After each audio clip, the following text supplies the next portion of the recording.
All right. Thank you, everyone, for joining us today for our sixth Sochology session. I'm your host, Mudassir Bungish, and I'm also joined by our technical director, Amna Nazir from the Product Soch team. Just a little bit of housekeeping before we get started. Please mute yourself during the session. We love getting questions, so please type them into the chat, and we'll bring them up as the session progresses. So thank you for that. Today's session topic is a very popular one, breaking into product management. And we're super happy to have Andrew Bowker join us today, all the way from Durham, North Carolina. Andrew is currently a senior product manager at IBM. He's also the founder of Wedding Taggers, a service that provides fun and clever hashtags for folks celebrating and socializing their special day. And he's also most recently started his own professional coaching service called A2B Coaching. So check out careercheatcodes.tech to learn more about that and sign up. Just a brief intro into Andrew's topic for today. Like most of us, he's passionate about product, and it's taken him 3 years and more than 60 applications to break into product management. And he's learned quite a bit along the way, which he'll be sharing with us today. Andrew, a very good morning to you. We're thrilled to have you on, and we know this is a topic that comes up all the time for aspiring product managers. So we're really looking forward to learning from your experience. Please take it away. Yeah, thank you, and good evening, and thanks for having me. Really excited to be here, and seems like an awesome session that we've got put together. So, hey everyone, I'm Andrew. Hopefully this is going to be interactive, so feel free to drop your questions in the chat. Feel free to ask questions at any point. Totally interruptible. This can definitely be a back and forth conversation, give and take. First comment, not great, but we'll look forward to working with you guys. So I'm just going to get rolling, and there will be some poll questions back and forth. So hopefully something that we can keep engaged. So with that, I'm just going to start rolling through the slides and just share a little bit about my experience. And just, why are we here? Like, why are we having this conversation? The way I put it is I messed up a lot. Like you said, it took me 3 years to break into product management. And for me, I didn't really know what I was doing at the time, but over the course of those 3 years, I built up all these failures and experiments and lessons and models and frameworks. And finally, I figured out this concoction that worked. And then I just started writing about it on LinkedIn. Didn't really think it would go anywhere. And eventually, like a year and a half later, I think I've got like somewhere over 20,000 people who are kind of tuning in to these stories. I've talked with like hundreds of aspiring product managers. And it just seems like I continuously get opportunities like this one, to have a conversation with people halfway across the planet. There's so many different opportunities that have come through this. And so I'm just excited to share this experience because it really helped me. It helps some of my friends, and hopefully it can help you as well. So, just a real quick, like what this has turned into for me. At first, it was just like post after post of like product stories and experiences. And now I've figured out different ways to like help people at scale. And so a couple of these ways are, I do a newsletter every Friday, although I haven't done it the past couple of Fridays. I'm thinking about revamping it for 2023, but it's all about how you can build products and grow in your product career. And then that's the theme as well, right? So I do some group coaching in a course I've created called Building Product-BYOP, and that is really what the content from today is kind of extracted from that course. Except we only have a short period of time to run through it. And then I also do one-on-one coaching, like aforementioned. So just real quick, just to kind of share with you what those 3 years looked like. In 2015, I submitted 60 applications. All of them failed, 100% failure rate, didn't even get a call back.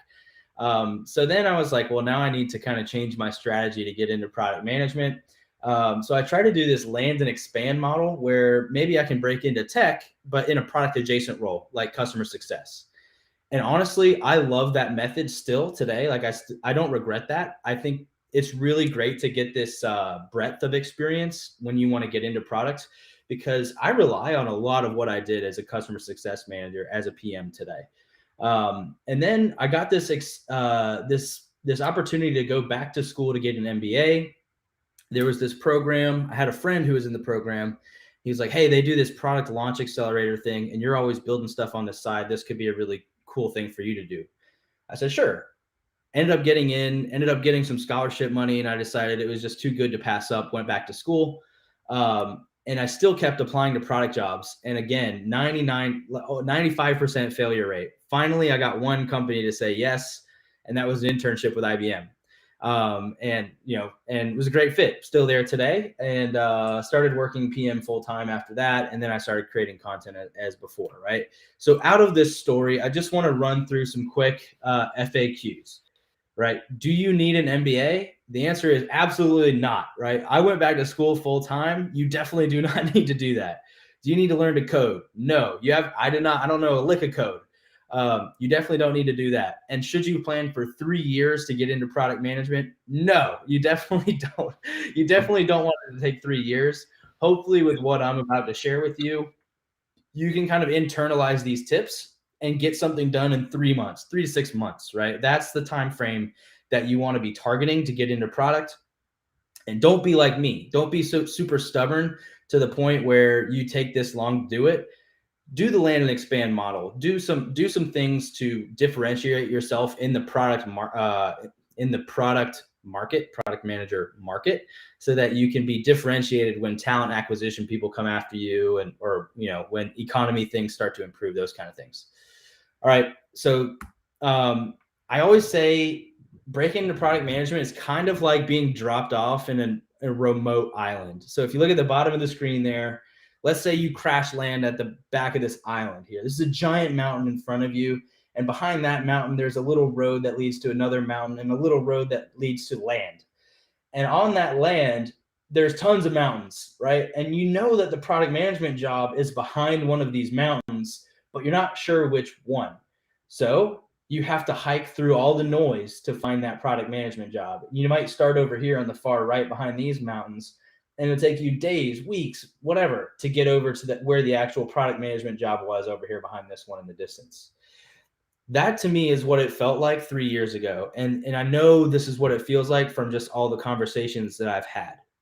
There's a ton of noise. There's a ton of things vying for your attention. And I think it feels like this. Like, I don't know if anybody knows Homer Simpson, but it's like there's just too much going on, right? So it's like there's 80% of the stuff that you could be doing, to me, is actually just noise. And then there's 20% of it is stuff that's actually really helpful, right? And just some examples here. I wrote it in funny, capitalization, but you have all this content out there that's telling you to like read books, take courses, get certified, go get your MBA, start businesses, right? Subscribe to all these different newsletters, case study. These things are good and decent, and I'm not saying these are all bad. Like you can totally go do these things, but to me, I tried most of them, if not all of them, and the curve was a lot longer. The time frame was a lot longer for me, where if I just knew which ones to focus on, I think I could have taken a direct access path to the job. Yeah. And so that's what I'm trying to curate here, is the direct access path to the job. And so I think these are probably, when it comes down to it, here in the red box on the left, things that don't matter as much as you think they do. And these are just by virtue of things that I tried, but also the things that I get DM'd about the most. Should I go get credentialed? Hey, can you review my resume? How many applications do I need to submit before somebody calls me back? How do I be a good PM? And I think that's all stemmed out of you're consuming content that is aimed for product managers to be better product managers, when in reality, you should be consuming content that's helping you get the job in the first place. So don't get stuck thinking that you're being productive by consuming PM content, when it's a totally different game between having the job and getting the job.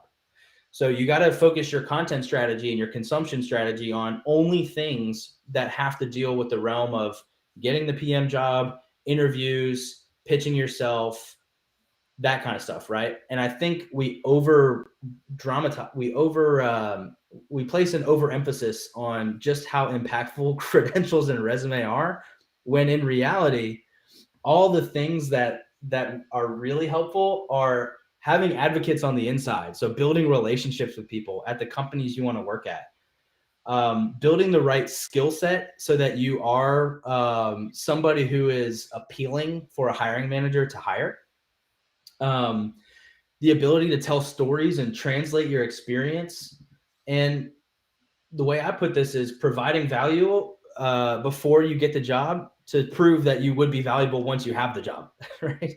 So these are the types of things that I like help or write about on LinkedIn and try to help people focus on, because otherwise most people default to consuming content and reading books. Yeah. And in reality, that doesn't get you very far. Yeah. And Andrew, sorry, just a couple of comments on that. Like, I found, I mean, I really love the fact that you've kind of brought focus to your job search, right? That's what I think you're trying to relay, right? Just be very focused on what you're trying to do, not trying to consume content. In terms of the noise, man, like I've noticed over the last 5 or odd years, as people are learning more about product management as a field, the noise has just gotten expanded. Like there's just so much content, so much noise, so many books, everything that's going on. So just to kind of make sense of that, I mean, to what you said, it's really, really tough. So, and the toughest part about it is most of that noise, it's good content. It's good stuff. Like people are creating great things and they are helpful, but you have to apply it to the right context.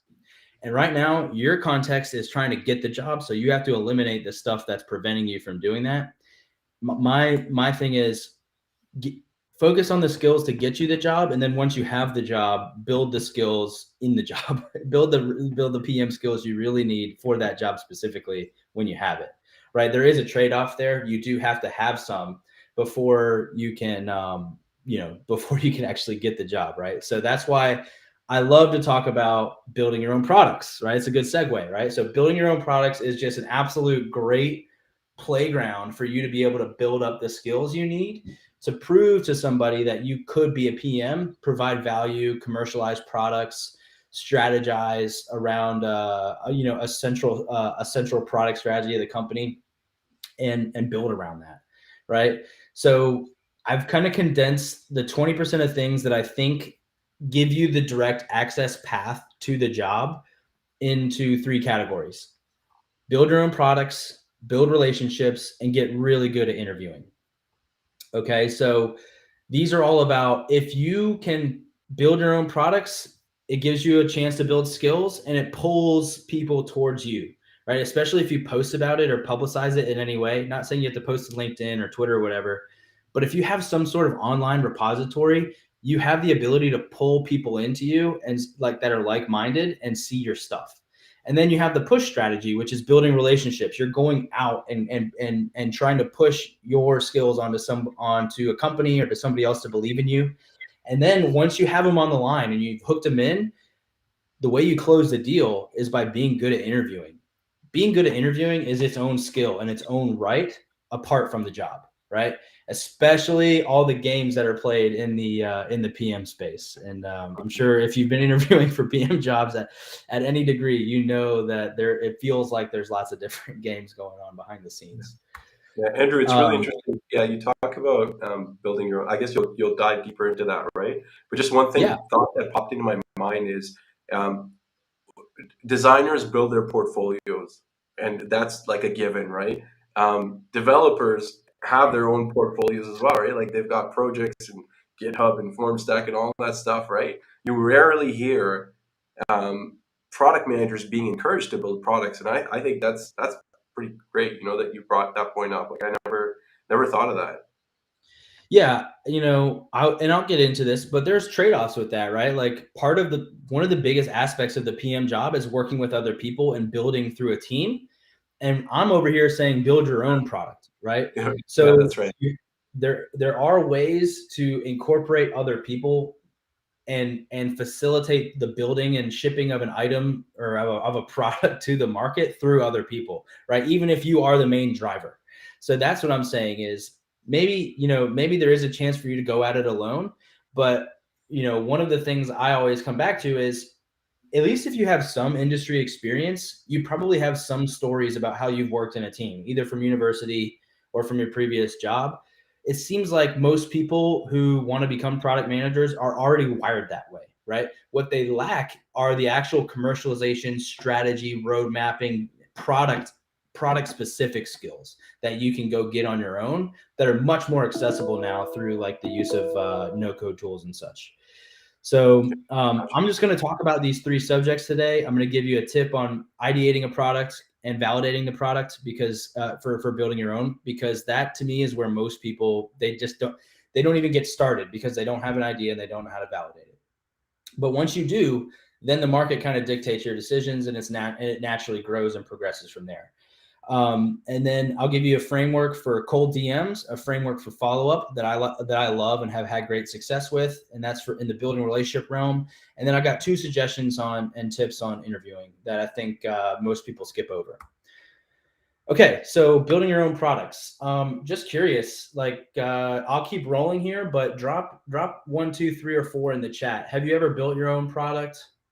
Yes, no, but you want to. That number 2 should say no, but I haven't started, but I'd like to. Number 3 is like, I didn't really know that was a thing. Or number 4, that's not really interesting to you. Number 3, you didn't know that was a thing. Oh yeah, that's how I got my job. Built my own products.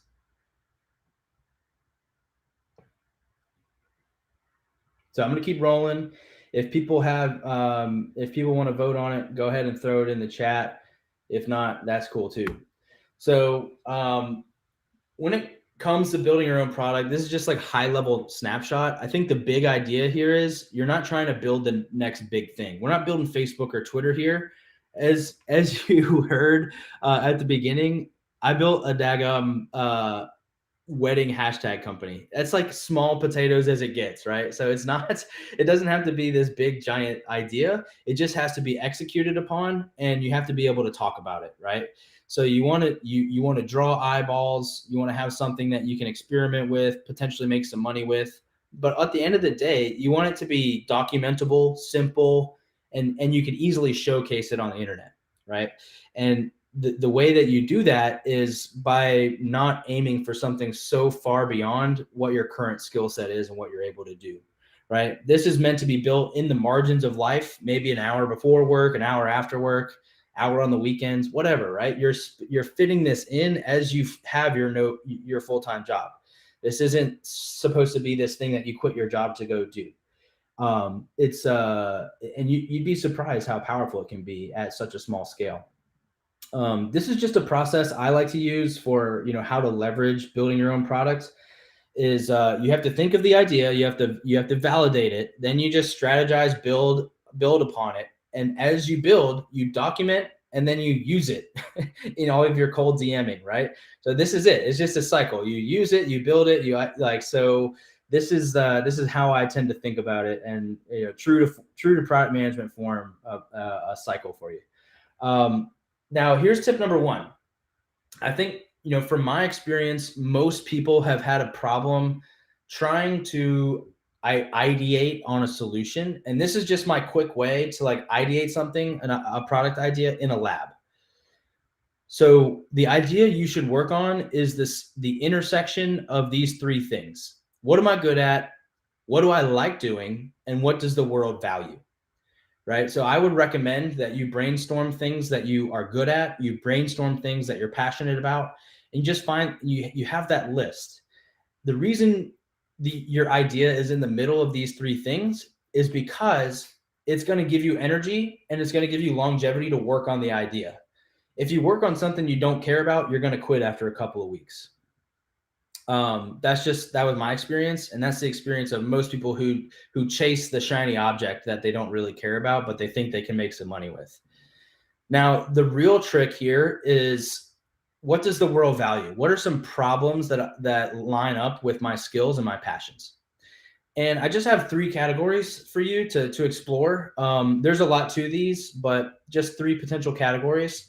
One is something that's your own problem. And the way I think about it is like, you get mad when something happens, or maybe what would you be known for? What do people come to you about? Those kind of things. or something you notice in your day to day. And second category would be a problem in a group of people you know well.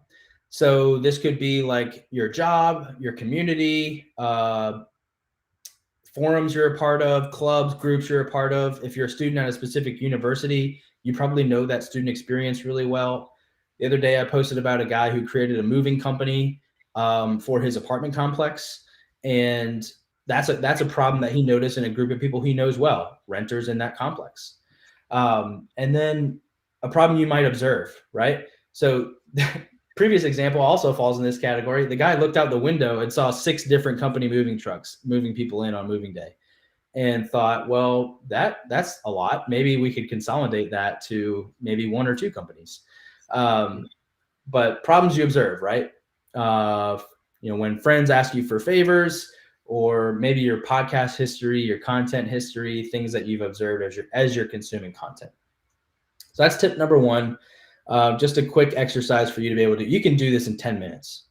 Dump it all onto a page and then find the points that relate to one another. And that could give you a good idea of what kind of ideas to pursue. And if you ever, get stuck, I think it's fun to go read these types of stories, right? You guys have all probably heard of Lenny's newsletter. Look at the names on this list, like that Airbnb, Etsy, Cameo, Snapchat, Calm, Warby Parker, Apple. All these companies were just people trying to solve their own problem, and they became household names, right? And I'm not saying your company should become a household name, but I am saying solving your own problem could be worth it. Could really be worth it if you figure out how to solve it in a good way. And brainstorming with friends down there too, right? DoorDash, all that stuff. Yeah. And if you're like me, you have tons of ideas. This is always just a framework I like to use. It's called the desirability feasibility framework. And if it's feasibility is like, hey, how easy is it for you to build this thing? How much help would you need to build it? And desirability is how much do you really want to solve this problem, and how much does the market really want this problem to be solved, right? So if it's highly desirable but not very feasible, then it's going to be too hard for you to build. But if it's highly feasible and not desirable, then you can build it all you want. People just won't buy it. They don't care about it. So you want to be at highly desirable, highly feasible. Pretty self-explanatory, but easy quadrant way to identify which idea to go after. Yeah. Hey, Andrew, sorry, we got a question that's come in. I'm just going to post it here. So how structured or free-flowing should a PM be when dealing with a problem? Right? You were just talking about problems. Most interviewers seem to fixate on a highly structured, documented-to-death approach, which somehow always differs between organizations, and each one thinks this is the gospel. So thank you, Abdullah, for that question. Yeah, this is a great question. I love it. So let me back up. This question is good for it's a good interview question. The context of this doesn't necessarily fit for building your own product. Building your own product is your game, and you can solve whatever problem you see fit, right? So, and I'll touch on this when I get to the interview section, and I'll answer some of it now too. But how structured or free flowing should you be when you're dealing with a problem? I like to be somewhat structured, as long as you have a method that's repeatable across companies, then I think it works. Your point is every company has their own way of doing it, and each thinks theirs is right. I think you want to try to find a happy medium where I think what they're looking for in these interviews is the ability to clearly explain your process, no matter what it is, even if it aligns or doesn't align with their process exactly. It's unrealistic for them to think that your problem framework is going to line up 1-to-1. Right? As long as you can articulate how you find problems, do discovery, and pull them together into an area where you're willing to go and move forward on an MVP, then that's what they're looking for. They want clarity, articulation, and structure. As long as you can provide that in your answer and it makes sense, then I think they're okay with it. Awesome. So tip number 2 on building your own product. I'm gonna fly through these just for I see I've been blabbing, right? So we need to pick it up. So tip number 2 is what I like to call how might we. And how might we is like, how might we help someone do something that solves some pain, right? So help someone do what so that this. And my rules of thumb for an experiment here are the experiment needs to be valuable in a way that solves the core problem. It should be quick, measurable, feasible, and simple. Like, don't overthink this. And I'll run through a couple of examples here so you know what I'm talking about. My favorite examples are a simple poll, a bait and switch, and the ability to just simply collect contacts. And your goal here is just testing demand. Like, should you actually put forth the effort in this BYOP idea or not? That's all you're trying to do with the experiment. So a simple poll, this is my example. I put a poll question out there on LinkedIn one day. Hey, what is a value qualifier to like, to land interviews, right? So a value qualifier is a deliverable to solve a problem during an interview. And it turned out most people had never built one. It was something that I knew how to build, but I got quick, easy feedback from like 80 people in the first few minutes of they've never built one. And it gave me a list of people to follow up with and say, what do you know? What do you not know about building a value qualifier? And this eventually led to my first digital product from building on LinkedIn. Made over a couple $1,000s off of it, right? It's nothing to write home about, but it's something. It's a side product that it's a guide to help people do this. And it all started with this simple experiment. Took me 10 minutes to craft. Another one is one of my favorite examples is this company Buffer. Back in the day, you might have heard Buffer now, but back in the day, nobody had thought about scheduling social posts. These guys from Buffer had the idea to do it. And so they built a landing page to sell the idea. And when you went to the checkout screen, they would say, oops, like you caught us early. So they bait people with the product. And then at the end, it's like they don't really have the product, but hey, you're interested. We can let you know when we build it, right? And this is something that they built before it was really easy to build these landing pages. They actually had to hire somebody to help them code it together. But now you can do this in 5 minutes. Webflow, Card, these types of tools allow you to build these landing pages rather quickly.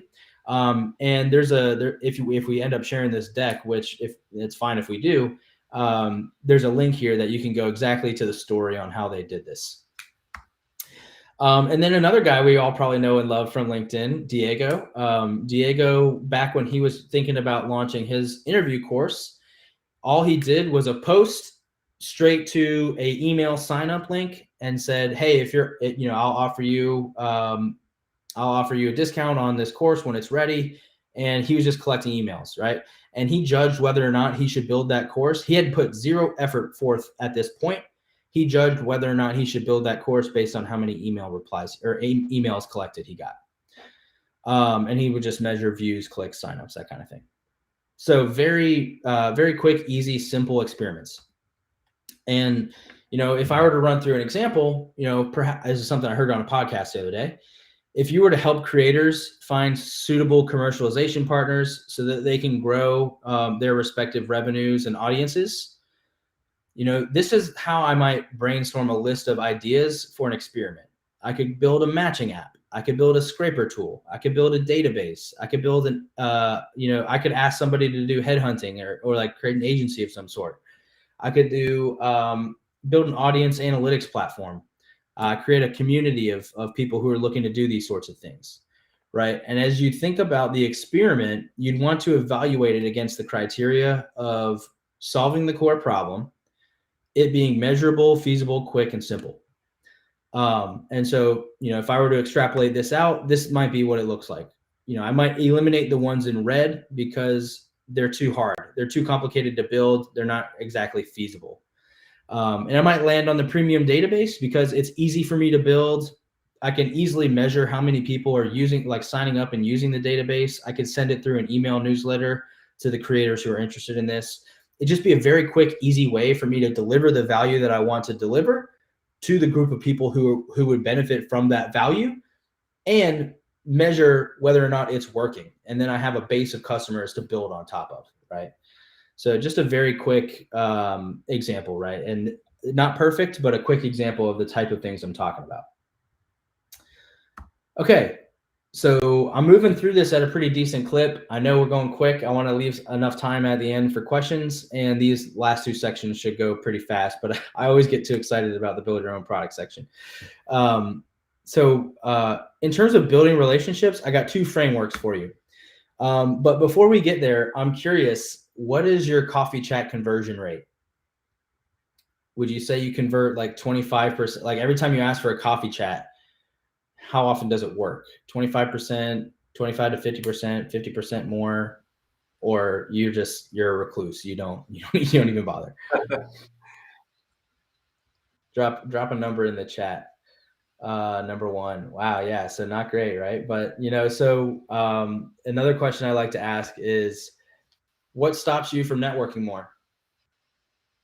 Maybe you don't have the time, you're too busy, or it kind of scares you to network with people. You don't really think it's that important, so you don't bother doing it, or you don't know how. You're unsure of what to do.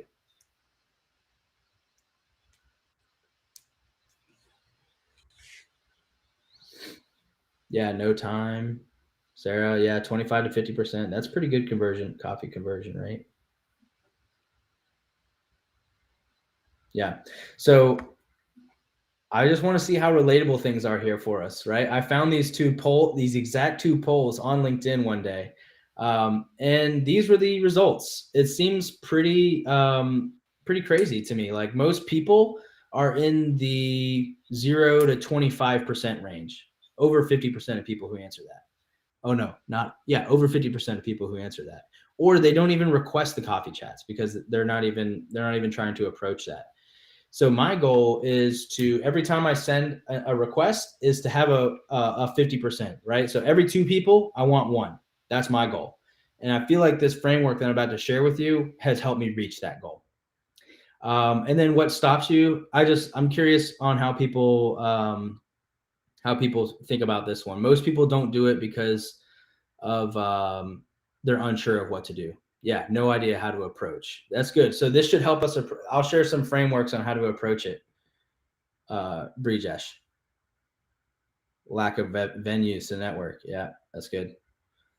Venues. LinkedIn is the biggest venue there is, but stuff like this, Product Soch, this is a good venue as well. Okay, so real quick, the three relationships that if you're an aspiring PM that you're going to want to build are other aspiring product managers, so community, things like this, like you might find other aspirants here, existing product managers, and then the PM hiring managers, recruiters, right? And this is in order from easy to hard. It's easy to network with other people because you're in the same bucket with them. You have the same goal. It's relatable. PMs are a little bit harder because it seems like a lot of people are asking PMs for their time, but they're not like unreachable, right? They're not totally hard to get to. And then the hardest one to me has always been hiring managers. What the heck do you even say to a hiring manager how do you even begin that conversation, right? So this is where this framework should be able to help you. I have an outreach framework. I call it F it, ask, right? So the way this works is you have an eye-catching subject, you find familiar ground, you state your intention, you write 3 bullets, and then you make your ask. And you can also add an optional like PS, like complement something. So some ideas in each one of these segments. For an eye-catching subject line, one of the best ways to catch somebody, this works so well. One of the best ways to catch someone's attention is to just simply write their name in the subject line. People love their name, right? So if they see that it was intentionally directed towards them, they're much more likely to read it and open it. Another one is asking a question, right? If you ask a provocative question, there's a lot of other ideas that you could use for an eye-catching subject line. These are just 2. Find familiar ground. So people, when you have the social proof that of saying like, hey, we went to the same school, or hey, we used to work for the same company, or we're in the same group, or hey, I see you also know this person. There's this theory in psychology that if you have familiarity with somebody, they're more likely to like you. And it's It could be the simplest, smallest things. It could be that you both like chips and salsa, right? If you somehow found out that information, having some familiarity with somebody is wired. People are wired to like somebody who are familiar. So I always say do that quickly in these DMs. Then you want to state your intention, and this should be very quick. Something along the lines of, "Hey, I saw you posted about this product management role. I think I might be a fit." Very quick. And then this is the meat of it, your 3 bullets. And your 3 bullets are, if your intention was to say, "I saw you posted about this PM role. I'm inquiring about that. I think I'm a great fit." And then all you say is, "Here's why." 1, 2, 3. And your 3 bullets should be something like, "Here's my skills and my qualifications. Here's why, like I'm a proven good fit with the company." Like, let's say it's a cloud company and you built your own cloud infrastructure, your own cloud infrastructure project in university. Then you can say, "This is an interest I've been had for a while, right? I've had this for a long time. It's not like I'm just manufacturing this to get the job. Like I actually like this industry in this area." And then you want to align on a culture principle from the company, right? This will come from the job description or from the company website. And then you ask. I like to use a soft but very clear ask, right? It's not like, "Hey, when can you chat? 10 minutes, give it to me." It's more like, "Hey, is this worth a discussion?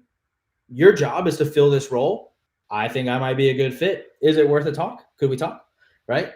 So leave the door open for them to say no, and don't force it, but also let them know exactly what you're trying to do. So that's why I like the soft ask. And then if there's room for it, I like to throw a compliment in there, right? Like, "Oh, like, hey, plus I really liked your post on XYZ." Something you saw in their profile. All right. So that's the outreach framework. Something I also love is what I call the nurture framework. And this is what I call DAD. This is DAD, right? And this is it's very simple. It's drop value, drop value, drop value, make your ask, and then continue to drop value. And this is so that you can be seen as somebody who's in it, not just to get a job. Like you're truly trying to build a genuine relationship. And I think the best way to do that is to give somebody some stuff, like give to people freely. And the cadence I like to use is every 30 days, right? Check in once a month, and it keeps you high on their mental radar, right? Like, "Oh, this guy or this girl, they just won't go away," right? But they're still great somehow. And it keeps you top of mind when opportunities pop up. The question I always get is, how do you drop value to a hiring manager? What could you possibly have to give to them that, the lower the lower on the totem pole give to the higher on the totem pole? And so here's a few ideas of things that you could potentially give. Compliments. You can compliment them on their posts and content. You could connect them with people. "Hey, maybe you're not a great fit for the senior product manager role, but you know somebody who is, and you're going to wait for your chance to get your PM role." You could help answer questions. Let's say you saw them comment on another post and they had they sparked a conversation and a question. You could go do some research and find the answer to that question. You could provide ad hoc information, maybe industry reports. I've sent like product-led growth reports before to companies in the PLG space.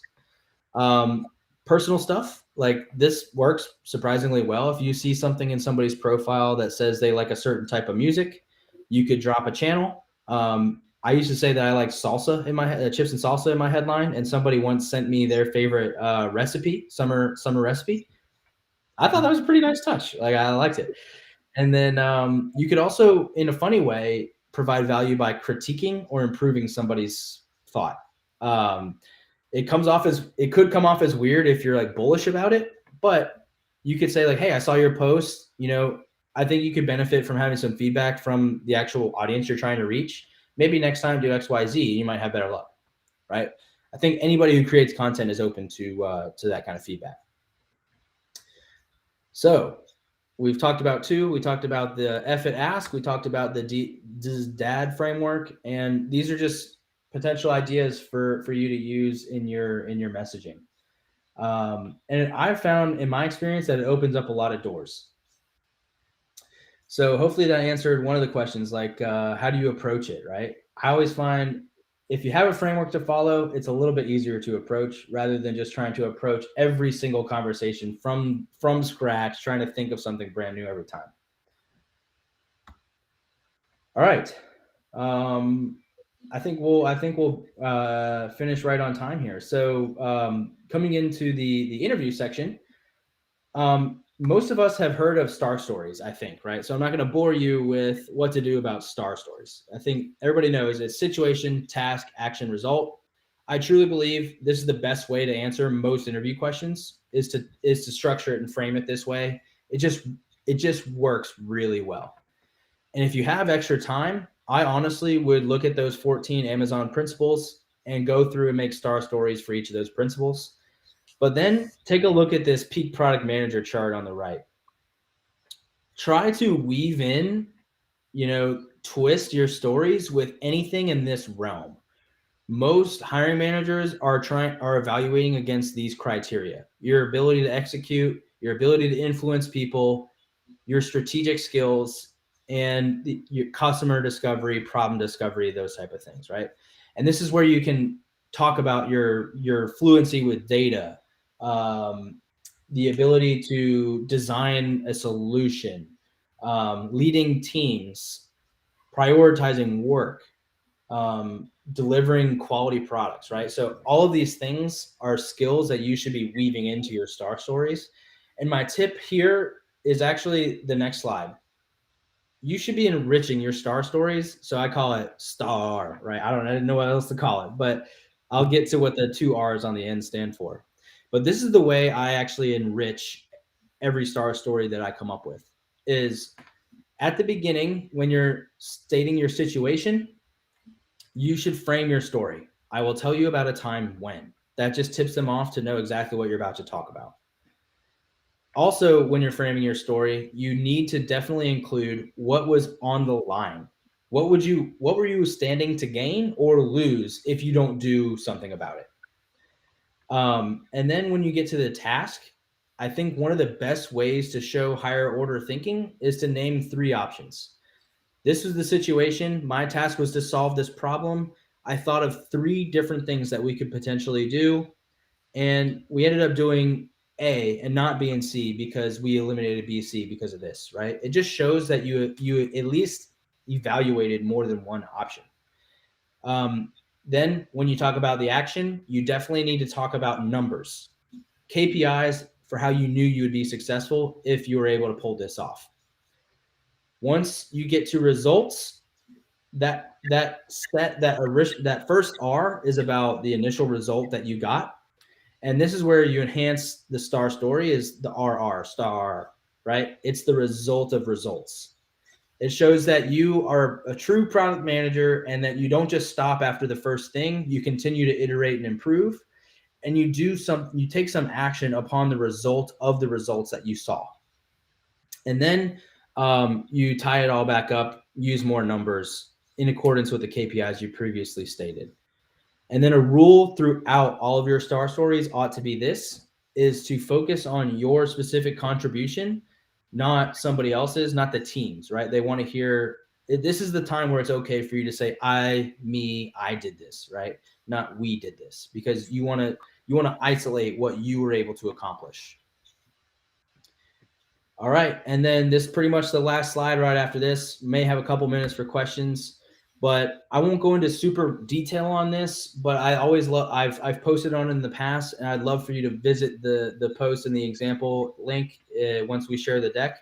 But this is just a great framework for storytelling about a product that you've built. So let's say you did build your own product. This is how you'd share the story in an interview. You state, how you came up with the problem, how you experimented and tested to know that was an actual problem worth solving. And then when you talk about the results, you can think, okay, well, based on these results, I built an offer to solve this customer pain, and then I measured it this way and iterated, right? So this is the exact type of skills they're looking and listening for in interviews. And I always find it's really hard to talk about something that I've done on the side in an interview because it doesn't feel professional. But when you give it some status and some structure, it can feel that way. especially when you use something like this. Pet rock is just a thing that I came up with.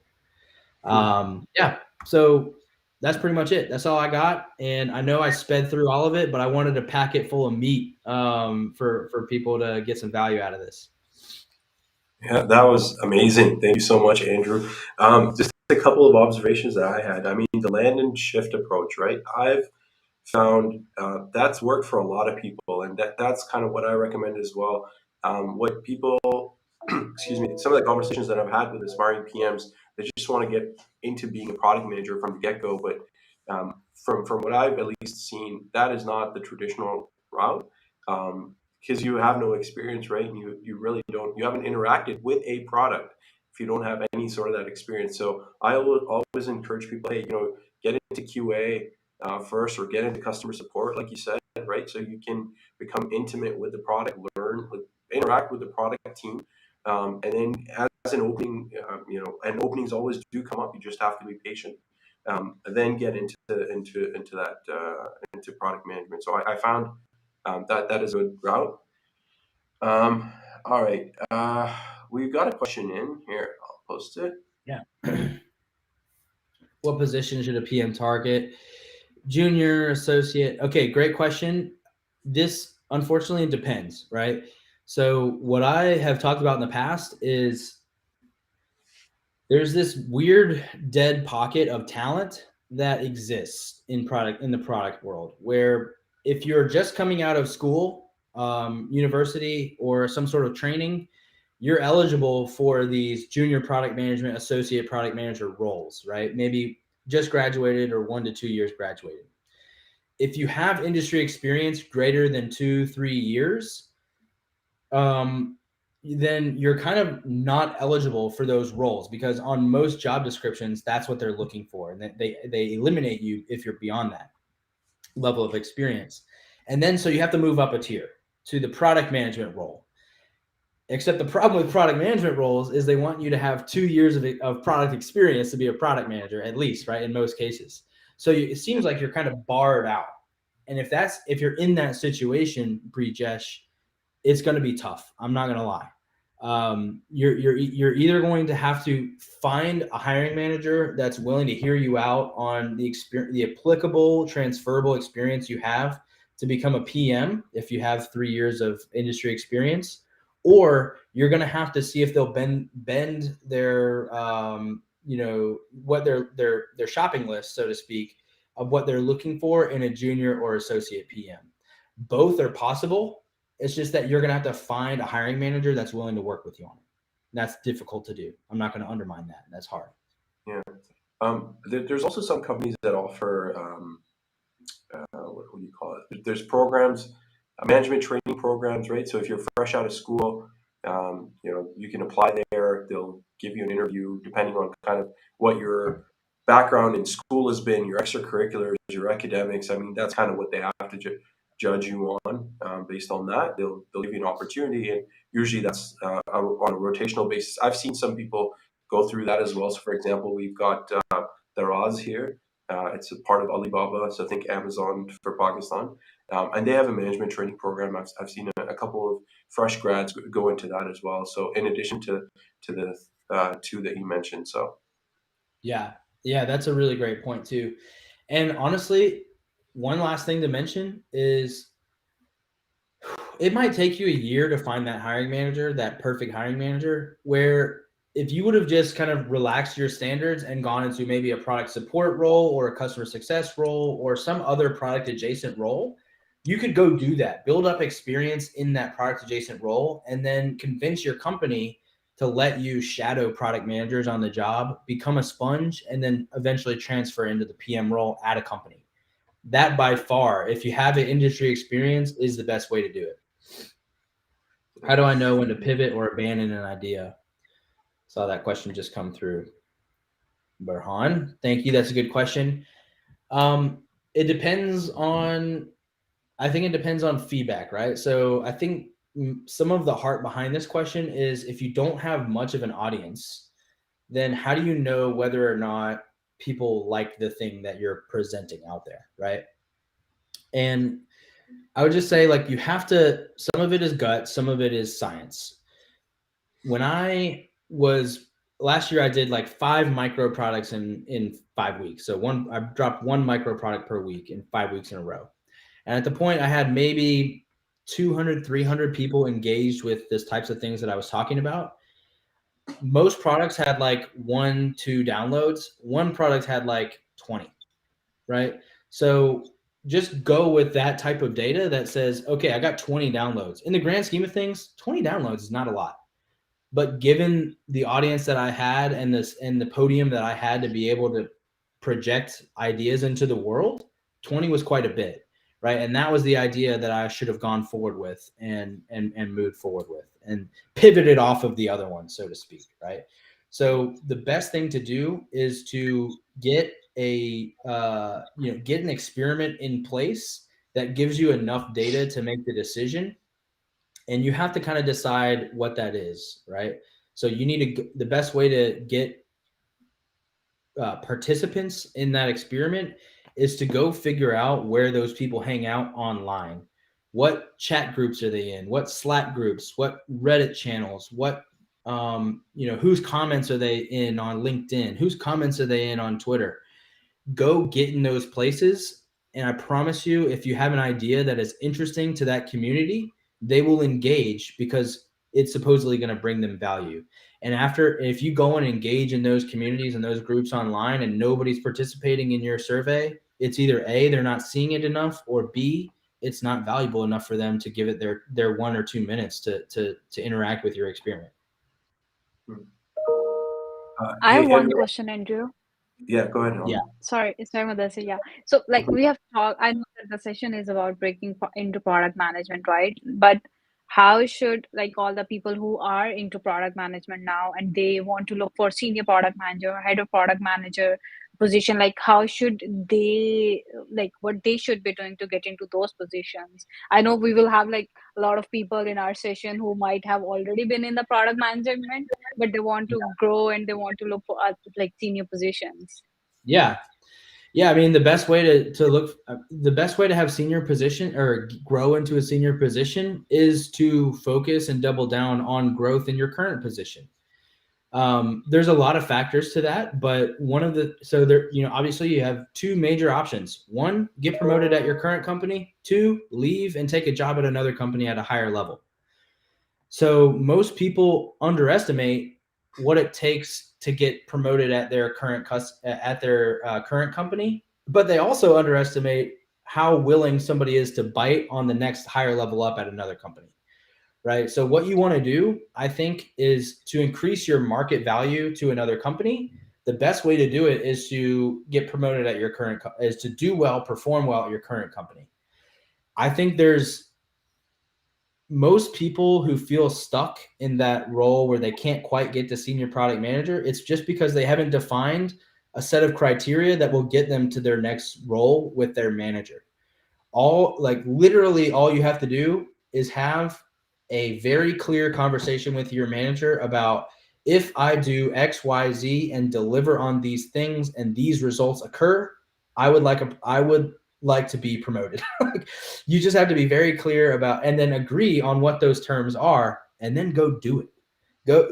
Get off the sidelines and go do it and earn your promotion. And it's not like promotion just doesn't come from sitting around waiting for a couple of years. Oh, it's 2 years. It's time for me to be promoted. No, it comes from delivering value. You can be promoted in 6 months. I've done it. You can be promoted in 2 years. I've done that too, right? It depends on what value you're adding to the team, to the company, and how you can communicate with figures and numbers, the type of value that you've been able to add.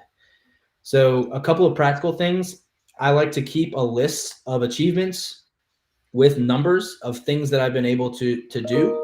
And then I like to keep a list of quotes of like people that have sent me messages or given me reviews that are positive that I can share with my manager and director and say, here's what I've been able to contribute to the company, right?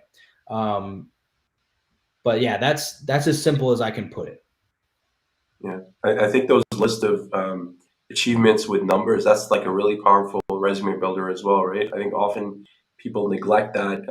They only start working on the resume as they're looking for a job or out of a job, and you probably spent maybe 2-3 years, but you haven't documented what you've done. And even we tend to forget, right? Like what have we achieved, and to put that into context. So I think that's really powerful. We've got 5 minutes left. I had one question, Andrew.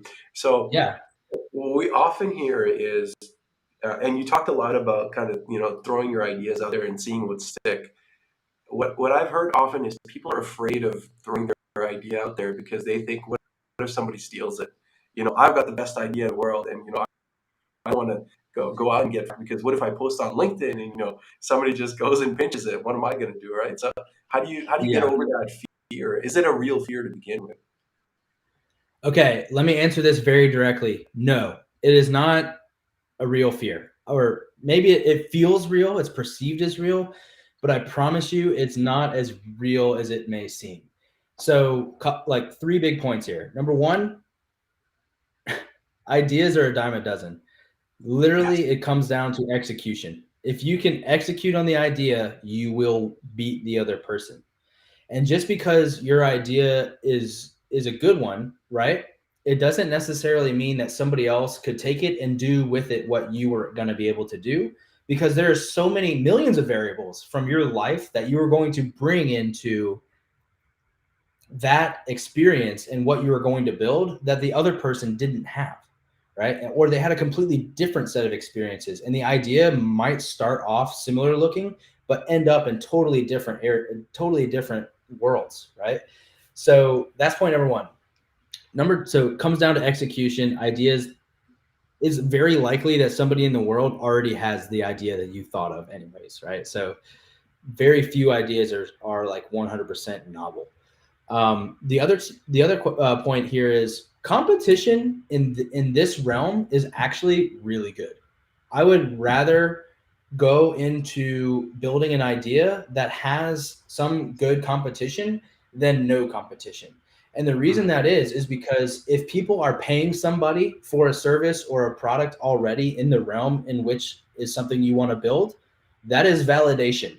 When people hand money over to somebody, that is validation that something's working. It's a lot easier for you to go build an idea and siphon off a portion or a segment, a customer segment in a with a twist or a unique way than it is for you to go build something brand new. Wow, yeah, that's really powerful. Yeah, and then the third thing I would say about putting your idea out there is it could work in the complete opposite fashion. Instead of somebody stealing your idea, you could pull somebody who's a partner or somebody who could help with your idea. And so those 3 things alone are why I pretty much share every idea I have. I'm chock full of ideas. I share almost all of my ideas, and there has been one idea where I'm like, dang, I wish I would have taken action sooner on this because somebody else is doing it. But even that person, I'm like, I think I could still execute in a different way and carve out a space for me. Okay, awesome. Okay, so I think we're out of time now. Andrew, on behalf of our product community and the Product Soch team, thank you so much for an educative session. We'd love to have you on again sometimes to perhaps talk about a topic based on your product experiences at IBM. So hashtag reload the boat. So clearly I'm not very good at hashtags. So thank you once again. Before we all leave, I'd like to take this opportunity to make a couple of quick announcements. We've got a brand new episode of our Sochcast podcast where we had Munira Qureshi. She's the VP of Product at Ezra, which is coincidentally a digital coaching platform. She talked about her experiences building EdTech and inspiring women in product management, so do check that one out. You can search for that on YouTube, Spotify, and Google Podcast. Links are also available on our LinkedIn Product Soch page. We've also got a lot more Sochology sessions coming up, so make sure you're following the Product Soch LinkedIn page so you don't miss registration for these great sessions. Thank you again, Andrew, and thank you to all of you for joining us, and have a great day. Yeah, thanks for having me. This was fun.